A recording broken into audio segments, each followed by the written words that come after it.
Assalamualaikum warahmatullahi wabarakatuh. Perkenalkan, nama saya Muhammad Iqbal Maulana dari kelas 10A TKJ. Baiklah, kali ini saya akan membahas materi tentang pajak air permukaan. A.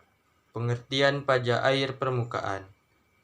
Dalam Undang-Undang Pajak Daerah dan Distribusi Daerah menyebutkan bahwa pajak air permukaan bernama pajak pengambilan dan pemanfaatan air bawah tanah dan air permukaan atau PPPA-BTAP. Namun, dalam undang-undang terakhir, yakni Undang-Undang Nomor 28 Tahun 2009, PPPA-BTAP terbagi menjadi dua jenis pajak, yaitu pajak air bawah tanah atau PABT dan pajak air permukaan atau PAP. Berdasarkan UU tersebut, pajak air permukaan atau PAP adalah pajak atas pengambilan dan atau pemanfaatan air permukaan. Lalu, air permukaan yang dimaksud dalam undang-undang tersebut adalah semua air yang terdapat pada permukaan tanah tidak termasuk air laut, baik yang berada di laut maupun di darat. B.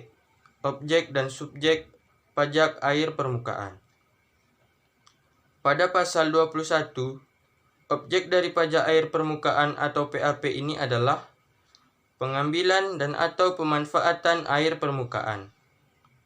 Sedangkan yang tidak termasuk dalam objek PAP adalah sebagai berikut.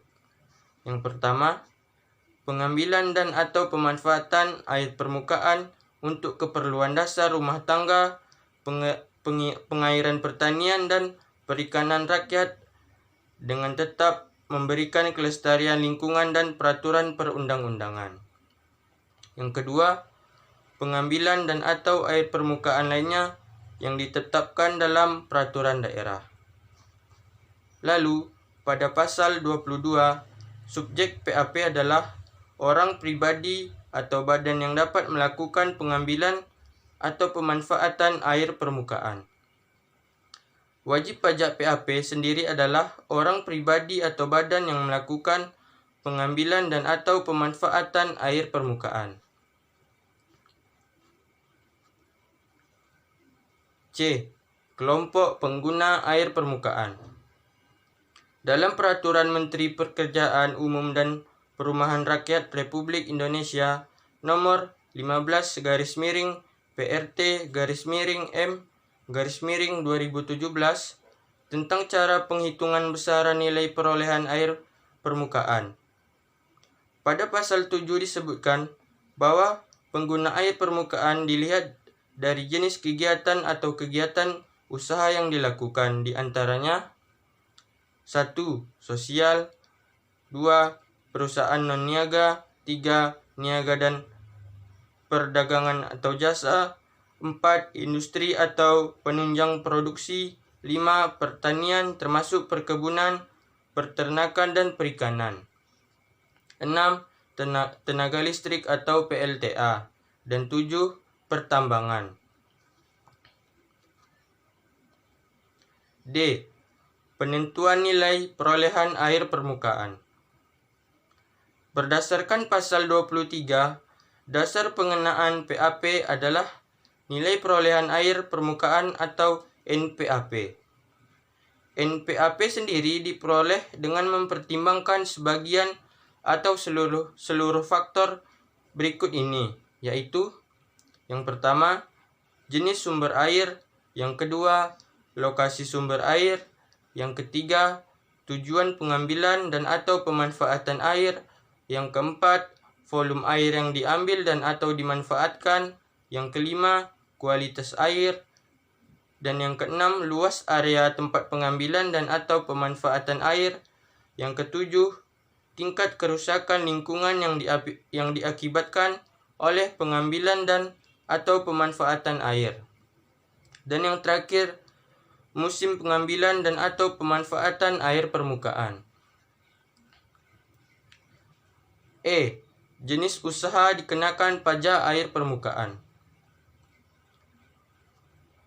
Usaha atau perusahaan yang memanfaatkan air permukaan atau sumber daya air dan dikenakan pajak, misalnya seperti yang bergerak di bidang timah, tambang, smelter, PDAM, dan pencucian mobil.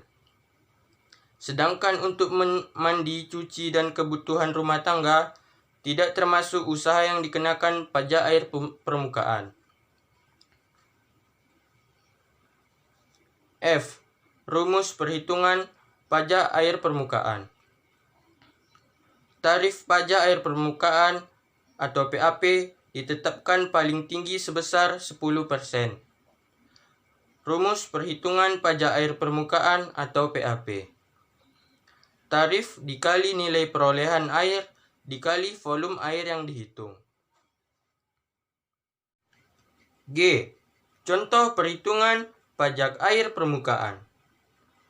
Perusahaan PT Air Sentosa memiliki nilai perolehan air sebesar 1000 meter per kubik, dengan volume air yang diambil sebesar 5 juta meter kubik per bulan. Maka, besaran pajak air permukaannya adalah 10% dikali 1000 meter per kubik dikali 5 juta meter per kubik. Dan hasilnya adalah 500 juta. Berdasarkan contoh di atas, dinyatakan bahwa pajak terhutang PT Air Sentosa adalah 500 juta. Pajak tersebut akan dipungut oleh pemerintah daerah setempat. Dan itulah materi saya tentang pajak air permukaan. Dan saya akhiri dengan Assalamualaikum warahmatullahi wabarakatuh.